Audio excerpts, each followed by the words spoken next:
As the time between the contractions shrank, and she felt blood issue from her womb between her fingers, she was convinced the Juju woman had been right, that this baby, her first, was a man-child, a warrior, and a king. She stared upward at the constellations bursting in the sky, and when she shut her eyes, she saw her child inside the redness behind her eyelids. A powerful little brown boy with liquid eyes and a mouth that would seek both milk and power from his mother's breast. She caught the baby in her palms and sawed the cord in half with a stone and tied it in a knot, then pressed the closed eyes and hungry mouth to her teat just before passing out.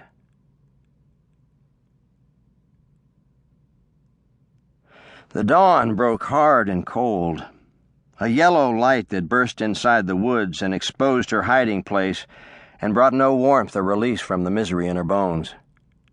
There was a dirty stench in the air, like smoke from a drowned campfire.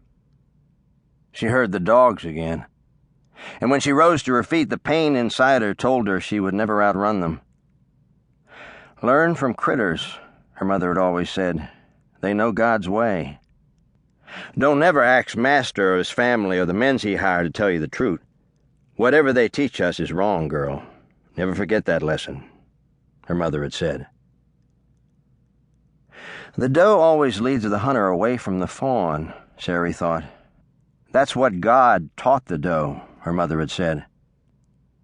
She wrapped the baby in the blanket that had been her only protection from the cold, then rose to her feet and covered the opening to the lean-to with a broken pine bough and walked slowly through the woods to the slough.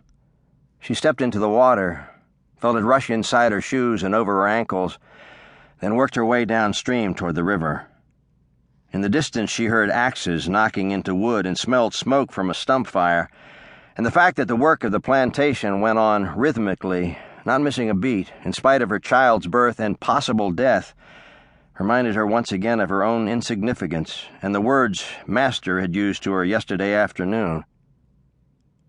"You should have taken care of yourself, Sari," he had said, his pantaloons tucked inside his riding boots, his youthful face undisturbed and serene and without blemish except for the tiny lump of tobacco in his jaw. "I'll see to it the baby doesn't lack for raiment or provender, but I'll have to send you to the auction house.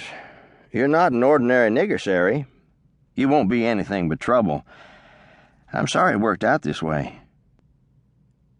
When she came out of the water and labored toward the edge of the woods, she glanced behind her, and in the thin patina of snow frozen on the ground, she saw her own blood spore and knew it was almost her time, the last day in a lifetime of days that had been marked by neither hope nor despair, but only unanswered questions.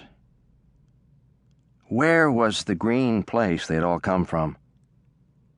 What group of men had made them chattel, to be treated as though they had no souls, whipped, worked from can't see to can't see, sometimes branded and hamstrung? The barking of the dogs was louder now, but she no longer cared about either the dogs or the men who rode behind them. Her spore ended at the slough. Her story would end here, too.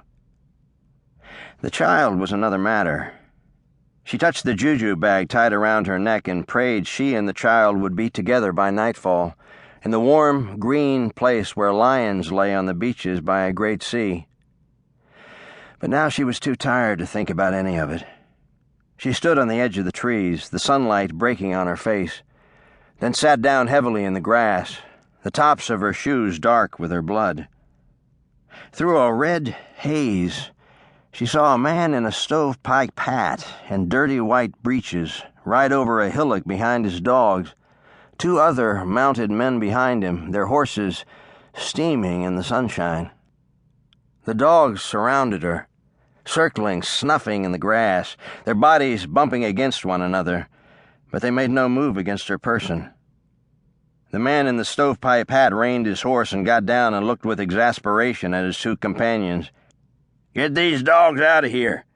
If I hear that barking any more, I'll need a new pair of ears," he said. Then he looked down at Sari almost respectfully. "You gave us quite a run." She did not reply.